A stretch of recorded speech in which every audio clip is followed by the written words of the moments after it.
build it. He will.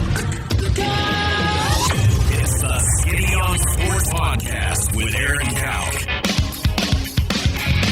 I throw balls far. You want good words? Data language. Talk real sports with a real man. Come after me! I'm a man! I'm 40! And now, here's the be-all, end-all, know-it-all of high school, college, and pro sports. Aaron Skinny Cowk with the Skinny on Sports. We're talking about practice, man. I'm the MVP. Good Wednesday morning out there, Western Oklahoma. Welcome to the Skinny on Sports. We're right here on 98.1 FM, the Sports Animal. Glad to have you along for the next hour. Today, we're going to wrap up the PGA. We never got to that yesterday. And just kind of relive what in sports compares to what we saw from Michael Block. And he's going to be at Colonial this week. Just the craziness that has surrounded the PGA Club professional Michael Block and his top 15 finish. Where is Brooks Koepka's place in the history of golf? And then with Koepka's performance, and obviously DeChambeau and Cam, how long is it going to be till somebody, and I mean by somebody, I mean a major TV network, rips off the Band-Aid and we see live golf more in the mainstream? Some college football stuff. There's some issues with the Big Ten's mega TV deal. Thanks a lot, Kevin Warren. I mean, what in the world? Have you read some of this? I was hearing a little bit of it yesterday on the drive home. Pretty crazy stuff. So we'll kind of get into that and what that's going to look like. You know, there's Washington State. See their president come out and say basically we're not spending anything. No, like unnecessary travel. So does Washington State know something we don't? Meaning the TV deal hasn't been hammered out. Do they know that they're about to be left out in the cold with some conference realignment? And then also, I'm going to make you the college football czar, Jared. That's dangerous. I'm going to make you the college football czar. How would you structure this thing after this upcoming football season? Because that's when things really kind of move and shake, right? With the UCLA and USC to the Big Ten, obviously the Sooners in Texas going down to the SEC, and then the different moving parts from there. So I'm going to give you a chance to make college football the way you want it to be. Okay. From just a structural standpoint. I've written down a whole bunch of stuff, too. We're good. NBA playoffs last night. The Boston Celtics found their footing, as I told you off the air. I made a major mistake yesterday by not saying what I thought, and that is I think Boston is going to make history. This reminds me so much, the way this is set up reminds me so much of the 2004 ALCS. If you haven't seen that 30 for 30, Kevin Millar, before Game 4 of that epic comeback, said, whatever you do, don't let us win Game 4. Because if we win Game 4, then we got Pedro, then we got Schilling, then it's Game 7.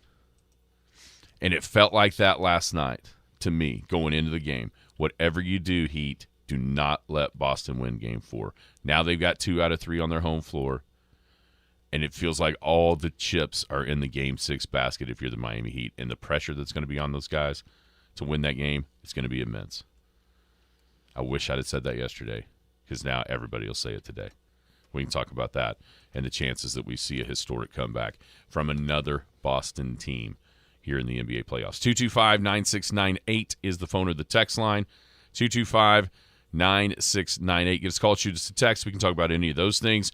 A major retirement in the state of Oklahoma just broke this morning. I'll tell you what that is. So give us your thoughts. 225-9698. If you're going to be outside the listening area, there are a couple of ways to stay in touch with the show. You can log on to kadsam.com, download the app. The app has everything we do. It's got radio stations. It's got the Penny News. Brand new edition of that Penny News hit the website last night at midnight. You can check out the new deals right now, thepennynews.com. Big Elk and Paragon TV is also there for the high school sports when those are being played. And, of course, the Skinny on Sports podcast, available everywhere podcasts drop. I wonder if that call on 7-1, if I just got paged.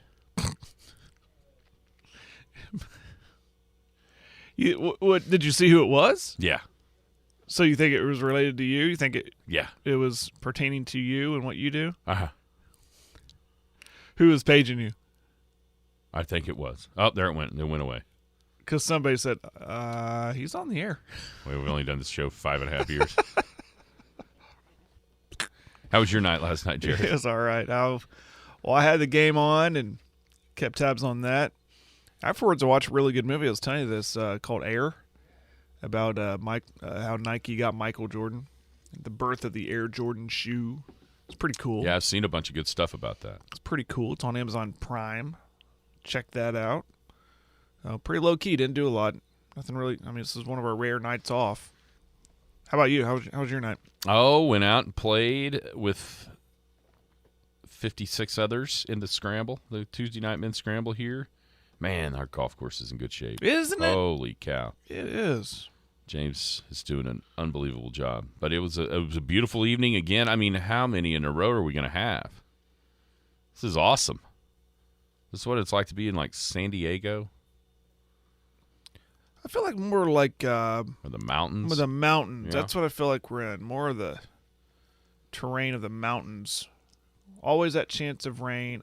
Might come in and rain on us. It might not. Yeah, it feels like that's the pattern we're going to be in for at least through next Wednesday. I'm good with it. And then, like I told, listen, I'm all for the rain, but I would prefer the rain to stay away next Friday and Saturday. Next Friday, not this Friday. Not next this Friday and Saturday. Next Friday and Saturday. I'm trying to effort what that means. What is that? The oil and gas golf That tournament. is the oil and gas. Yes. I would prefer that to go off without a hitch. Yeah. Just because of all the hard work that's been done leading up to it. I just hope it. Plus, it's fun. We're going to on Sunday going to Duncan for a one-day tournament. Yeah, we're going to be in Oklahoma City or in Mustang And Friday, Saturday, Sunday. I'm knocking on wood and crossing my fingers, hoping that the rain just holds off. That's a long drive to get rained out. Yeah, we'll be in Mustang Not too bad. this weekend. Mustang's not too bad of a drive. You know, Pretty easy. I know Scott posted this yesterday, Scotty G, on my Facebook account. Did you see that video? Do you know about the Savannah bananas? Yes. Are people so infatuated with that? So apparently They balk all the time. So apparently we're not going to be able to the team that Wyatt and them are going to play on Friday. That game has been moved to Sunday Okay. because they have tickets to the Savannah Bananas. Are they just trying to be the Harlem Globetrotters? That's what of it seems baseball? like, right? I've seen video. I don't know why. It just frustrates me. Jared, Are you down with it? I mean, it's just a fun thing. Yeah, I get it. It's just a fun deal. Are you a fun I hater? wonder if there were people like me when the Globetrotters first came around. Yeah, I'm sure there were. Like, that's not basketball. Old stick in the muds. Well, I guess I'll come around eventually. If the kids like it, so Maybe be once it. you turn If 40. if this keeps the kids interested in baseball, I'm Yeah. good with it. It reminds. What are those? It's like a. What are those? A flash mob. It's like a flash mob on the baseball field. They break out in song and dance. You know. Yeah, I've seen it. Yeah. It's pretty wild. Pretty wild. Anyhow, last night you watched. What did you think? You watched the basketball game. Jason Tatum was awesome. Boston was awesome, and for the first win of the series, so now down 3-1, headed back home for Game 5. That looked a lot more like what I thought this series was going to look like going in, and that is just the talent of Boston overwhelming Miami. Yeah, I mean, they've dug themselves into a hole, but I can see where you're coming from. If there's a team that could come out of it, it could be them. But I'm just watching it. I kind of got the same vibes as Denver and L.A. You know, L.A. hung around, and then Denver would win. I kind of thought, well, Miami, they're going to be okay. They're going to pull it. But, you know, credit Boston for having a heck of a second half and pulling away. And you're right, Tatum was good. He has to be for Boston to have any kind of chance. You know, and Butler was still good. He had 29. But I don't know if I can get on board. I mean, I love what you're thinking and what you're saying, but I don't know. That's just – I don't know if that – I just don't – I don't know if I can get on board with him winning 3 more. I know what you're saying about the baseball thing because it's about it fell into their rotation perfectly, but this isn't baseball. This is, you know, I want to see if they can continue. But like I said right before we went on air, I was like, you know, these guys had nothing to lose last night. They were already dead to rights. We were talking about a Miami-Denver finals before the game even happened yesterday. And so they probably used that as a rallying cry. Listen, guys, they think we quit. They think our coach sucks. He still does. They think we're no good. They think Miami's the hottest team in basketball right now. So what do we got to lose? If we lose, then everyone's validated. They said, yeah, we're right. So let's go out there and prove the world wrong. I can see that as being a rallying cry.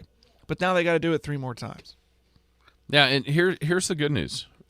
If you're a Boston fan, you have the better team. They do. They do. They You're have right. the better team. Up and down they do. They absolutely do. I mean, it just doesn't make any – when you look at the rosters, and no offense because these guys have played really well throughout the playoffs, but are you really telling me that a team that starts Gabe Vincent and Strus and brings in Caleb Martin and is Duncan Robinson? I mean, come on. Is that team really going to beat Tatum and Brown and Al Horford? And it just doesn't make any sense. Boston is so much more talented, in my mind, than Miami is. And so that's where just listening, right, but when I was sitting in here before the show started, I thought the morning guys, one of them, I can't remember if it was Curtis or it might have been Spinozzi, made a great point, and he's exactly right. One of the reasons this has never happened is because the best team is never down 3-0. Yeah. You know, it's always the worst team. It's easy to forget Miami's an 8 seed. Yes. You know? And is this Miami team really going to make the best playoff run of all time? They literally are setting up. You can't do better. They beat a 1 seed, then they beat the 4 seed, now they would beat the 2 seed, and then if they win the title, they're going to beat another 1 seed. You literally can't do better than that. You know what I'm saying? Yeah. It doesn't get better. There's no way this Miami team, in my mind, is doing that. And so I think last night, the second half, Boston was incredible. I mean, I outscored them, 66-43. I just think that was the hardest game that Boston has to win, was last night. Now you got Game 5 back at home. Then if talk about pressure, the pressure squarely switches right on the Heat's chest in Game 6 because you have to go into that game. And crowd-wise, I mean, can you imagine how nervous they would be if Game 6 starts and Boston gets out to an early lead? Because going into that game, I think most people, even some of those wearing a Heat uniform, would think, if we don't win this game, we're going to make history in the wrong way because we're not going to Boston winning Game 7. So it's all about Game 6 at that point. Yeah, I've been trying to look up how many. You know, we talk about history, right? Mm-hmm. I mean, this is creating history if they can go and do this. How many times we just saw it in the West in a conference finals? Has there been sweeps? I can't find that stat. I don't know if it's too many times. Doesn't seem like it. You know, so I think this is maybe I should have been taking that into consideration. Like, you know, it doesn't happen a lot in the conference finals. I think this was only like the second or third time that both conference finals were 3-0 at the same time. Yeah. 3-0 at the same time. Yeah.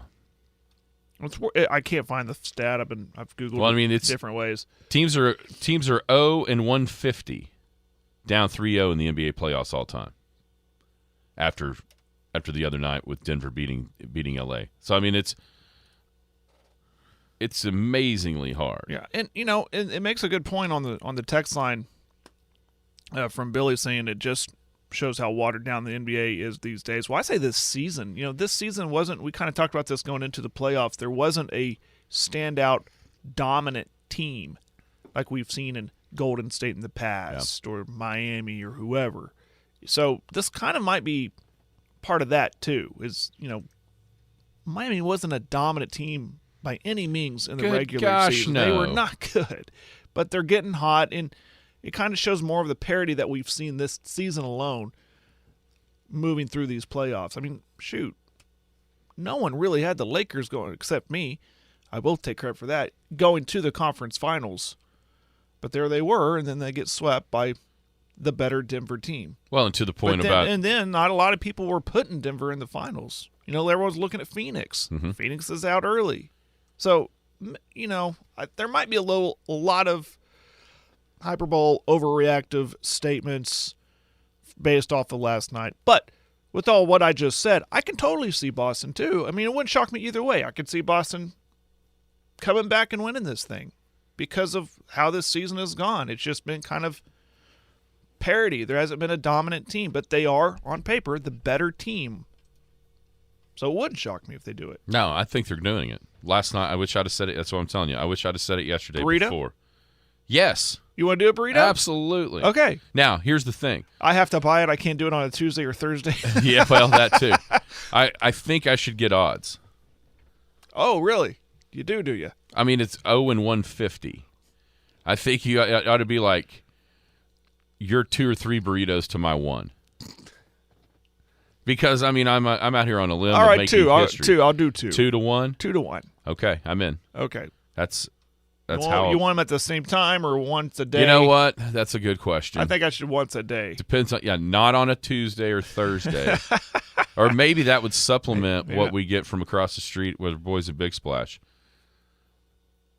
Like a toaster and a burrito. Oh, okay. Just depends on the morning, You never know how hungry you're going to be. Like right now.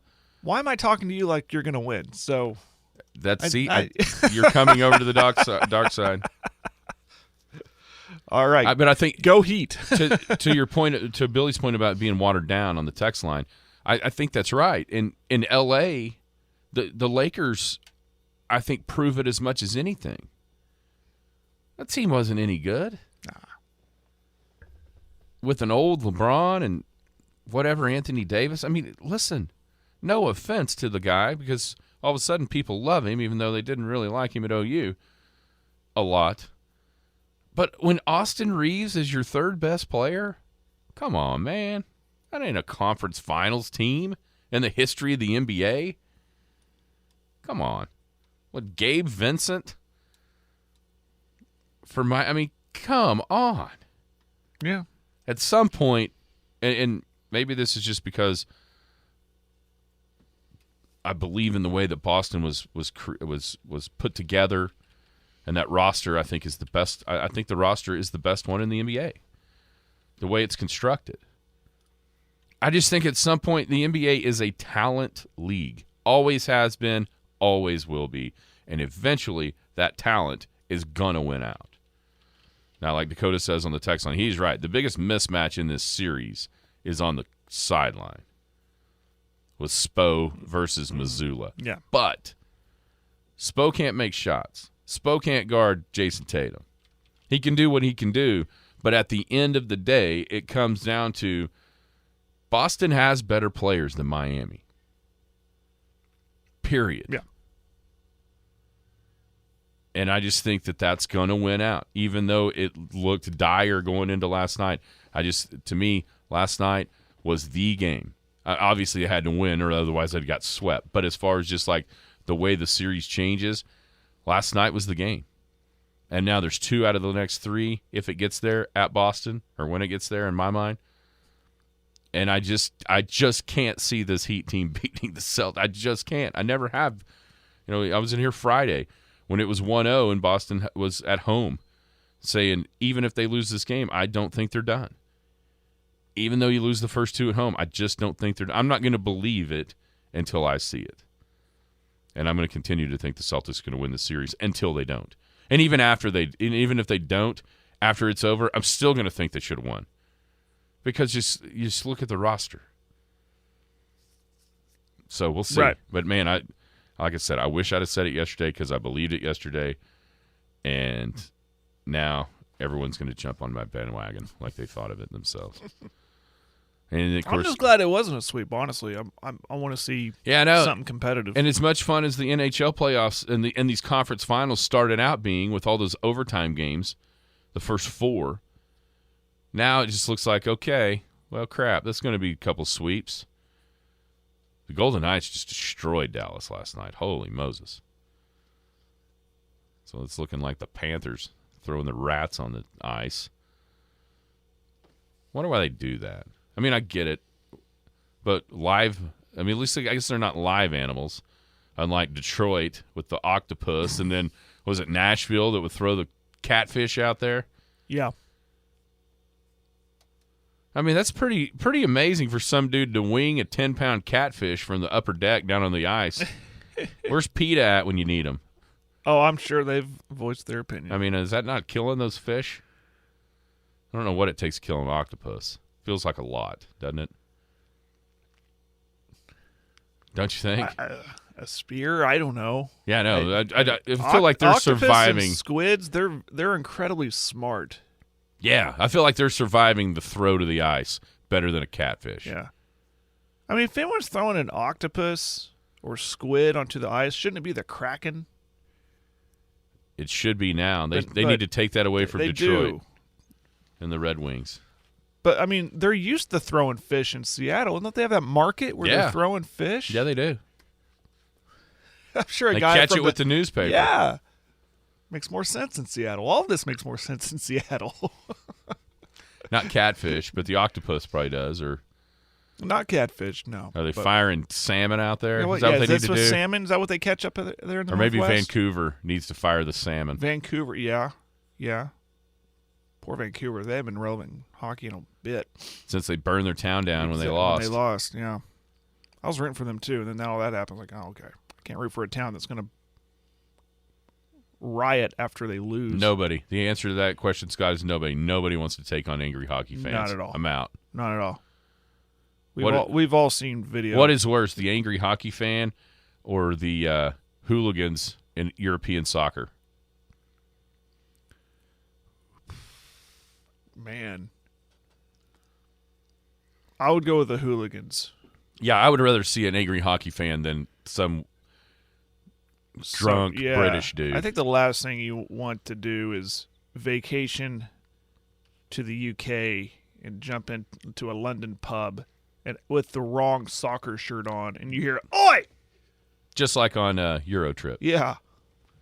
If you heard that "Oi!" you'd be like, "Oh no!" Uh-oh. You put your pint down and calmly walk out because you're probably in a bad spot. Yeah, don't turn your back though. The pint may be broken over your head. Yeah, just get out of there. No, I think the soccer hooligans are.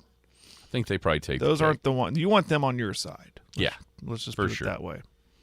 All right, so that was fun. Celtics are going to win. I'm telling you right now. Okay, we'll see. Celtics making history. We will see. Coming back down 3-0. And the Boston magic continues. Some coaching news from the state of Oklahoma. It seems like we've had a whole bunch of that this week. Like week and a half, right? And this is an amazing stat. So Kevin Farr over at Silo. So this is the Silo Rebels.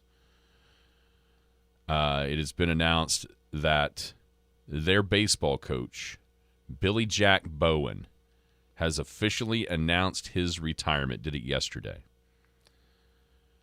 Why is this of note in Western Oklahoma? Well, all Billy Jack Bowen is the nation's all-time winningest baseball coach. Not just the state of Oklahoma. Nationally, he is the all-time leader in coaching wins on the baseball field. He coached 37 years, which at Silo means 74 seasons because obviously the fall and the spring. Mm-hmm. He won 2,679 games. That's like 36 a season. His winning percentage ends at .841. And he won 24 state titles in those 74 seasons. Incredible. That is, like, talk about a mouthful. That is an absolute mouthful. I think they are they're meeting, the city council is meeting to change the name of Silo. To Bowen. Yeah. To Billy Jack Bowen. I mean, naming the field or It almost batting seems barn trivial. after him is, or the stadium, whatever, doesn't seem like enough, does it? That's pretty incredible. That is unbelievable. 2,679 wins in 74 baseball seasons, 37 years. So That's like the equivalent of, like, I mean, can you think, like at a higher scale, like what, Coach K retiring, or yeah, something like that. Like what if Belichick says, "I'm done"? Maybe. Yeah, it's wild. It's wild. It's crazy. 841. Be like, okay, like locally, like I remember over at Clinton when Mike Lee said he's done. Mm-hmm. You know, kind of the same effect. Like, Oh, yeah. he won at a high level every year that he had that program. Yeah, it was like Trimble, Alan Trimble at Jinx, Trimble at Jinx. It's a good one. Gary Rose, Carl Yeah. Albert. You know, that's Yeah, that's what we're talking. this is- Except for at a higher scale, Yeah, because not just in the state. This dude won more baseball games than anybody that's ever coached high school baseball. Period. Nationally. Wow, it's amazing. So, congratulations to him. I've always used that Talk term. about a job you don't want. Follow in his footsteps. Who's going to be the next baseball coach at Silo? No, thank you. I think I'll go after that guy. Right? Yeah. I think I'll be the guy after the guy after the guy. That's the big question when that happens: is can a program continue to have success? Was it the man or the program? There's always that question. There's both in this instance, just because I mean, it's hard to imagine you'd fall off a cliff being that good. But, right. But that doesn't mean they're going to sustain the level of success that they have. But I don't think there'll be like a mass exodus of people going, okay, well, I'll go. Where's Silos? Near the Ada area, am I right? It's down in that area. Yeah. There's a lot of really good baseball over Shawnee to Ada and that line. Yeah. I bet they'll be fine. Into what you said earlier, I mean, I've always used that quote of, you know, sometimes you're handed the keys to a jalopy. Sometimes you're handed keys to a Ferrari. Yeah. I mean, I'd want those keys. It's Ferrari time. Yeah. I'd like, sign me up. Yeah. What? Give me a shot. It's Ferrari time there at Silo for sure. So that's So wild. somebody's going to get a good job. But they're going to be careful with the hires so you don't have that mass exodus. You want somebody that everyone's going to gravitate to and go, yeah, that's a young guy that I want to play, my son to play for. Wild. It's wild. Yeah. There's a lot of shakeup happening in the coaching spectrum in the state. Did you happen to see the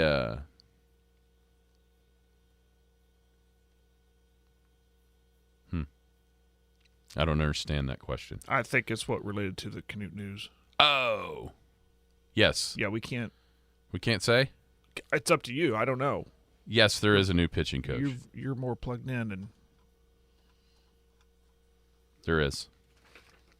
And it's a familiar name. but we can't say who. I just don't. Listen, I'm not sure. If nothing's approved, Yeah. I'm not gonna. We're not doing that. So when everything is finalized, we'll let. Yeah. We like to break that, Yeah, that's. but we don't break rumors. Oh, it's not a rumor. I know that, but we can't. Until it's passed through the board, is that what you say? That's what I'm saying. That's what you're saying? That's what I'm saying. Okay. I mean, we still want let into the press boxes and stuff over Yeah. here. Yes, Sam. Yep, that's it.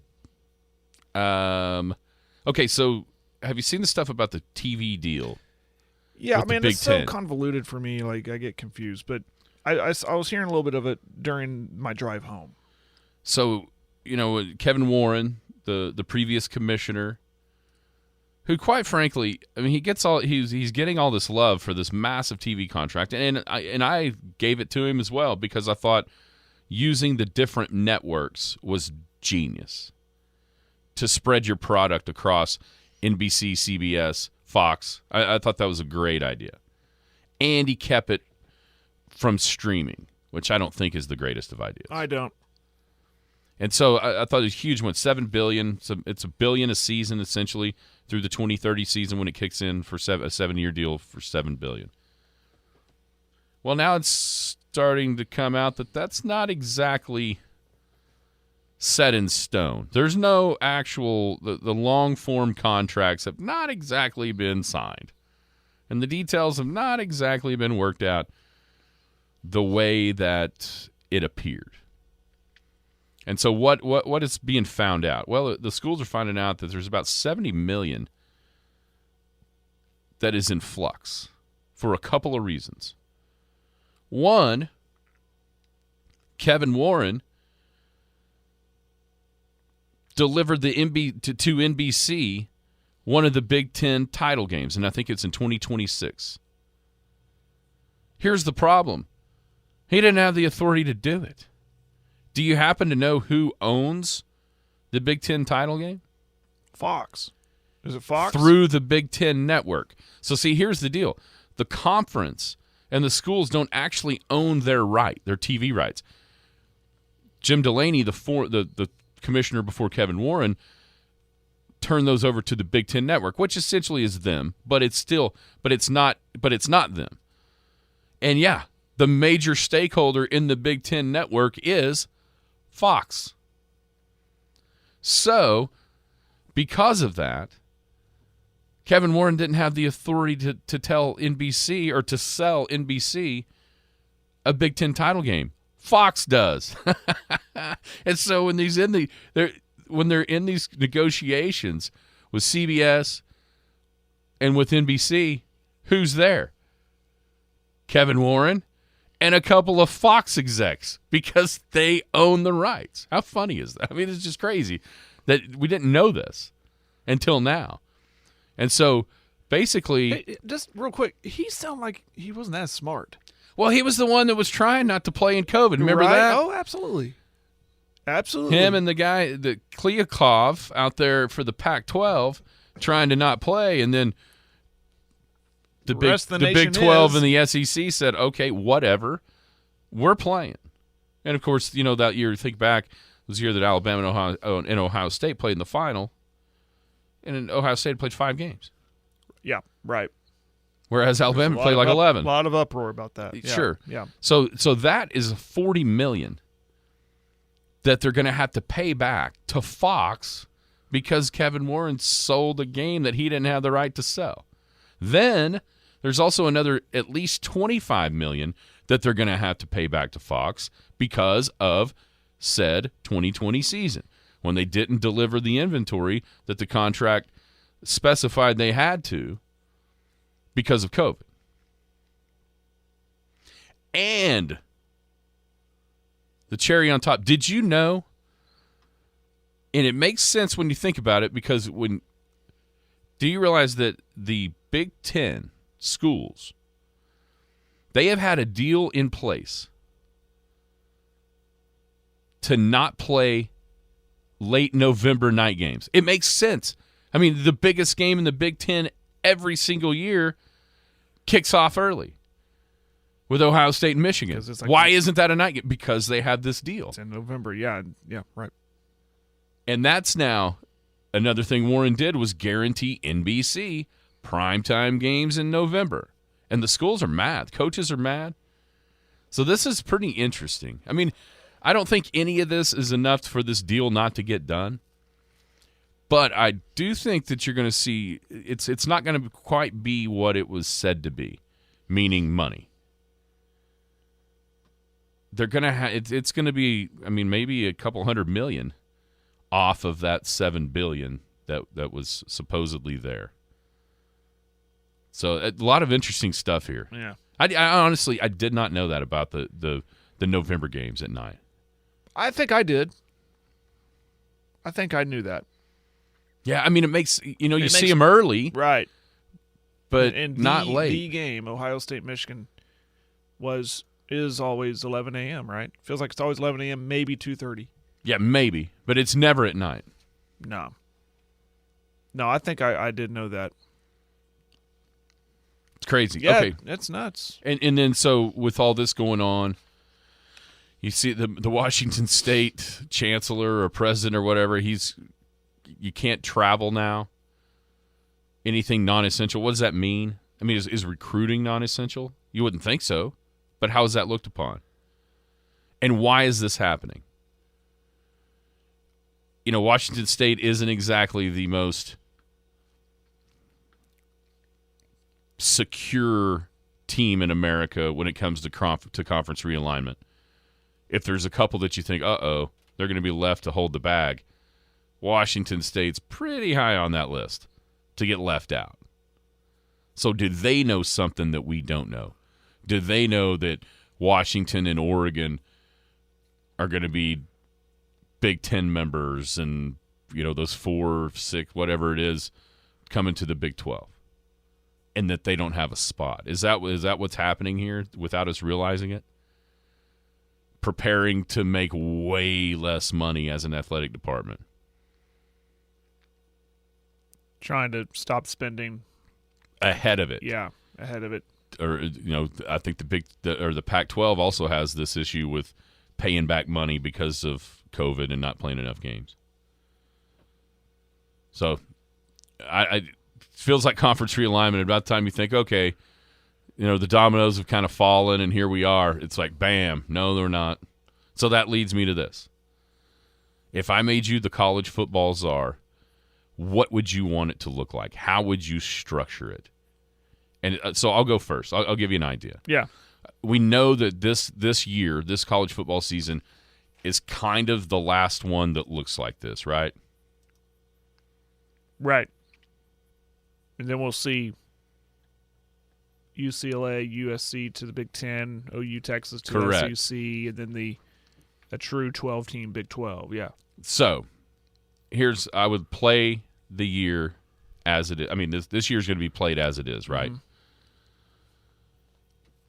For some reason, I've always had – so now there's 69 Power 5 teams. There was 65. Now there's 69 because of the 4 that were added to the Big 12 that came from either independent or the group of 5. So after this year, here's how I would do it. The 5 worst teams of those 69 get relegated, just like European soccer. Okay, you've said this before. Yes, relegate them down to the group of 5. And that means you'll have 4 conferences. So I'm going to go ahead and say the Pac-12 is done after this year. And those teams kind of get put into wherever. You end up with 4 conferences with 64 teams. They don't all have to be 16. You know what I'm saying? Mm-hmm. That would be a little bit more nice and tidy, but that's just not going to be the way it is, I don't think. So you've got those 4 conferences with 64 teams. They play in 2024. The worst in each of the conferences gets shot down, gets relegated back to the group of 5. The group of 5 itself has a 16-team playoff. The top 4, the ones that make it to the semifinals, are the 4 that get to come up. But where do they go? How they finish in that playoff determines the order that they get to choose. So, meaning, if you win the group of 5 playoff, you can choose the ACC because you feel like you have a better chance to stay in the Power 5 than saying, oh, yeah, give me the SEC schedule. See what I'm saying? That gives you something to play for in those semifinals and not just, hey, we're in. Yeah. On the other side, the Power 5 will have a 12-team playoff that we think is coming anyway. The top 4 will get byes. 5 through 12 will play at the top seeds on campus. But here's the difference for me. I would put the quarterfinals on campus as well. Because the top 4, yeah, they get a bye, but they're not getting. Yeah, I'm with you on that. They're not getting the luxury of the advantage of hosting a game. Hosting a game, yeah. So quarterfinals on the top 4 seeds campuses, and then the Final Four will look like it does what we now. got now. Yeah. That's what, if it was me and I could choose, that's what I would It's do. hard to poke holes in that. I mean, I know the relegation thing seems crazy, and it's never going to happen But because of the money and the contracts and that kind of thing that the conferences have. But that's how I would do it. And because quite honestly, I mean, yeah, the conferences are a thing, but they're so in flux, right? Right. I mean, it seems so fluid that it's not. This isn't 1985, and the Big Eight and the Southwest Conference are battling each other, and whatever. It's the loyalty of that outside of an SEC chant every now and then at a game. It doesn't seem like there's near as much loyalty to the conferences as there has been in the past. I've never gravitated to loyalty to a conference. But I mean, even from the schools to the, what I'm saying? Yeah. Not talking about the fan bases, but the schools. It used to mean something. Sure. I don't think it means anything right now because it's all about the money. No, yeah. No. I like everything you said. I mean, I can't poke holes into that. The relegation thing is fun. I'm more of a geography guy. I like to see, I thought it was always silly that West Virginia was in the Big 12. I think it still is because of where they're located. So sometimes I kind of wish we'd see some realignment where it's more friendly because of geography. Am I making sense? Like San Diego State staying with the Arizona schools, and and because we are feeling like it's inevitable. The Pac-12 is going to go away if what we think is going to happen is going to happen.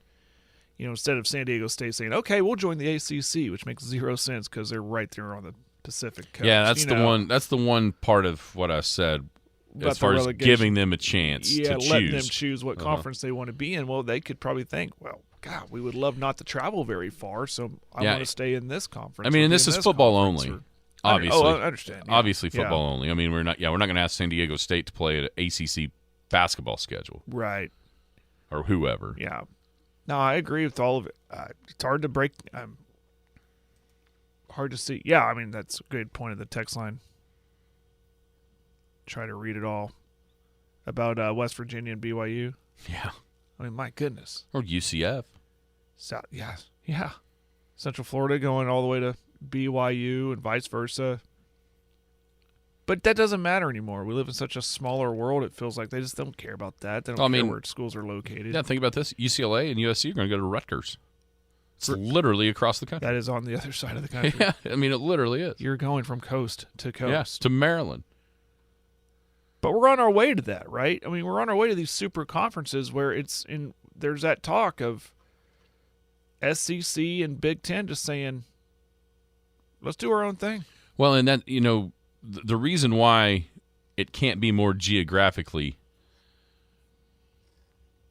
structured is because the conferences and these TV deals. So that would all have to be completely redone into, listen, the 64 of you are going to split, that's how this is going to work. It's going to be like the Power Five makes the deal, not the conferences themselves.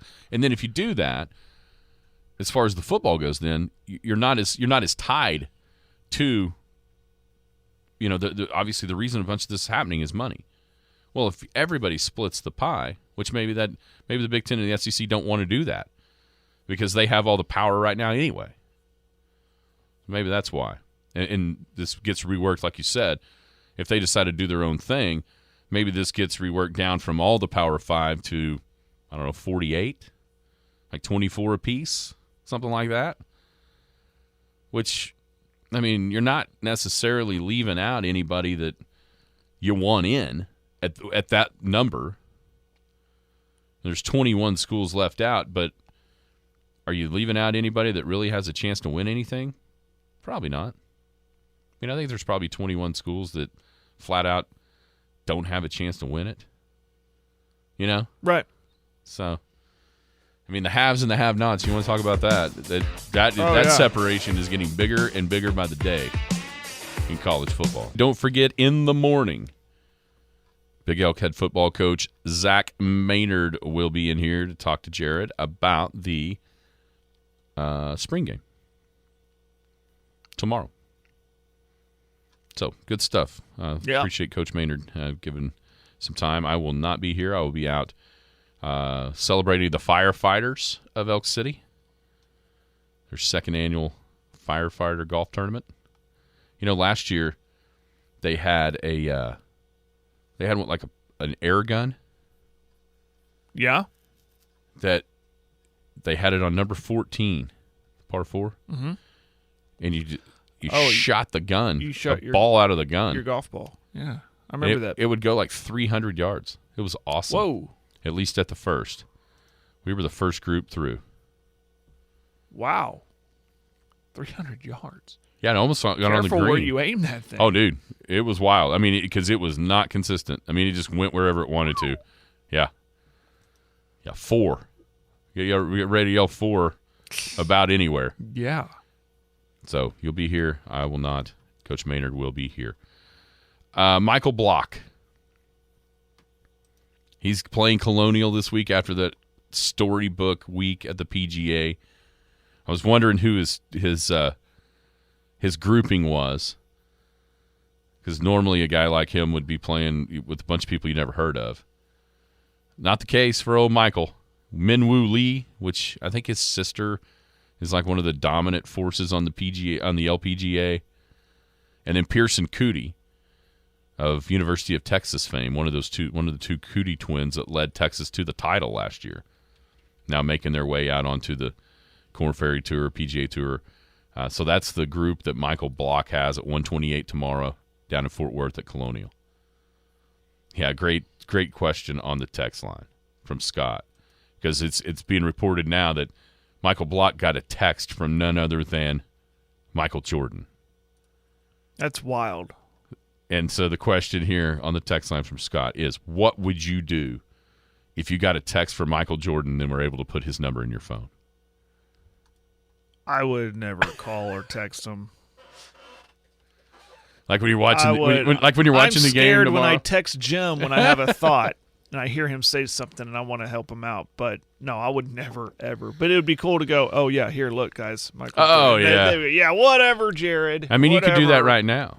Pretty much, yeah. If you wanted to, yeah. The difference is Michael Block can go seriously and call that number and be like, "What's up, MJ? Hey, Michael. Dude, stop calling me." Yeah. Lose my number, Michael. Yeah, lose my number, Blocky. You're done. Blocked. You're blocked. You're there blocked, you go. Blocky. Yeah, now that'd be cool, though. Oh, my gosh. What an amazing ride it's been for that guy. The real question, how did Michael Jordan get his number? Yeah, He's probably. Call his club. I'm going to go ahead and say it's easier to get Michael Block's number than Michael Jordan's. Yeah. Yeah, probably called out there to Arroyo Trabuco Golf Course and said, "Can I get your pro's number?" "Oh, sure." I wonder if whoever gave it, if that's the way he did it, I wonder if the person that answered the phone knew it was MJ. They probably, "Hey, dude, yeah, right." Yeah, okay. Click. Kind of like when, if the president calls, "Oh, yeah, okay, that's it." No, seriously. That would be pretty sweet. That would be cool. That is pretty cool. It'd be pretty sweet to pick up your phone and, "Hey, it's MJ. Enjoyed watching you play golf. Want to go swing them sometime?" That's what would have been my response. "Hey, you want to come on out here to Mission Viejo? Let's play some golf. Next time you're in Southern Cal, give me a call. You got my number." Gosh, I may be getting the story wrong. I mean, I have a Michael Jordan autograph. Yeah. So my uncle, Leon,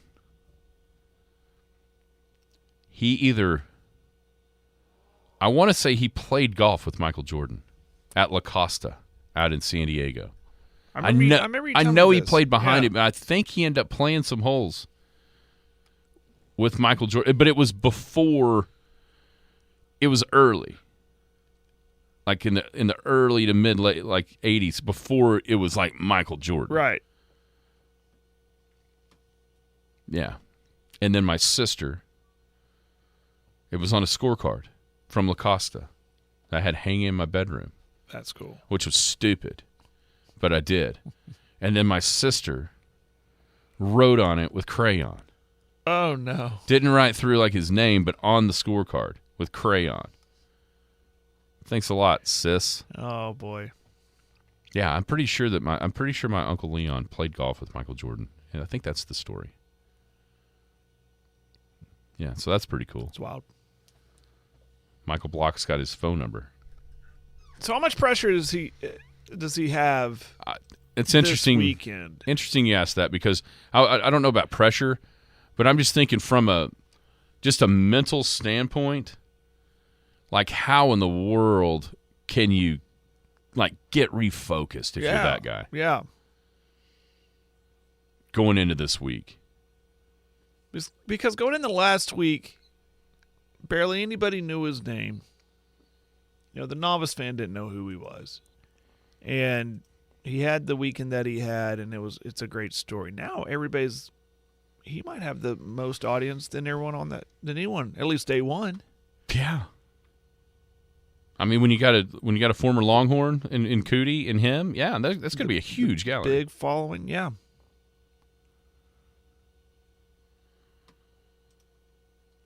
That'd be pretty cool. Yeah. Now, it'll be interesting to see what happens. But it's a great story. It is.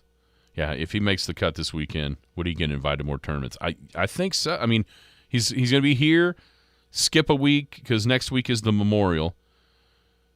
And then the week after that, the Canadian Open, he's already been invited to that one. I think he gets 7 per year, 7 sponsors exemptions. So sure, I mean, if you're one of those, and especially if you're one of those kind of, what do they call it? Non-elevated events. You're trying to get as many eyeballs on your tournament as you possibly can. This seems like the pretty easy way to do that right about now. Well, I was going to go there. Is that the PGA loves this story. Oh, yeah. Because kind of what I was talking about on Monday was when you got the names at the Live on one weekend, and then you have the majors the next weekend. You're watching the Live over the other stuff. We saw that in Tulsa. But if you got this story that continues to grow, and if he continues to make the cut and plays at a competitive level at least, and it is a good story, people are going to be more inclined to watch the PGA than those. So PGA is loving this story. How about this? Did you see this? We just got this on the text line. Another bird got hit. Oh man! Oh no! What happened? Cleveland Guardians outfielder Will Brennan hit a grounder that collided with the bird that was setting between second and third base. Well, you got to pay attention, bird. In the second inning, and it died. You got to pay attention. What in the world is going on with the bird deaths? Pay attention, birds. That's on you. Yeah. You don't go to a baseball game and sit in the stands and not pay. You have to pay attention. You have to. Last weekend, walking through the softball complex, every time you hear a crack at the bat, you kind of stopped and looked around. And then your heart sank when you heard, "Look out, heads up, heads up, headache." Yeah, headache. Good point by Possum. He's got a better chance of making some of these cuts because of Live Golf. That's true. That's a great point because those guys are going to be over there with the Live Tour. Yeah, is PETA going to start showing up to Major League games? Probably. Whatever. What are the odds? I mean, we thought we'd never see it again when Randy Johnson. Now what is that, about a week? 2 birds have died this week or within the last week or so. Speaking of birds and ball games, last Saturday, waking up, getting ready, driving to the softball complex. We took it was Sunday. We had to take 2 vehicles because my wife had to go somewhere in the middle of the games. And she said one of the dads who was behind her with his kid came up to her and said, "You traumatized my kid." And she said, "Why?" I said, "You hit a squirrel." I did? She had no idea. And the kid saw it. He goes, "Oh, Dad, she hit the squirrel." Katie's mom ran over a squirrel. So Katie's mom is known as a Squirrel Killer. She was just so focused getting to the game in time. Nails a poor squirrel. Get out of my way, squirrel. Over there on Country Club. Oh, no. And the kid saw it. Little 9-year-old saw it happen. Traumatized her is what he said. And And on that note, All right. Coach Maynard tomorrow. Yeah, Coach Maynard tomorrow. Good news is we have our promo for the day. Katie's mom, the Squirrel Killer.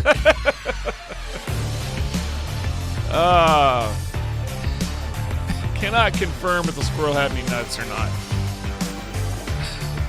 Another dad joke attempt. We'll be out of here. You've been listening to the Skinny on Sports podcast with Aaron Cow. Be sure to hit that subscribe button to get alerts of when the latest podcast is available.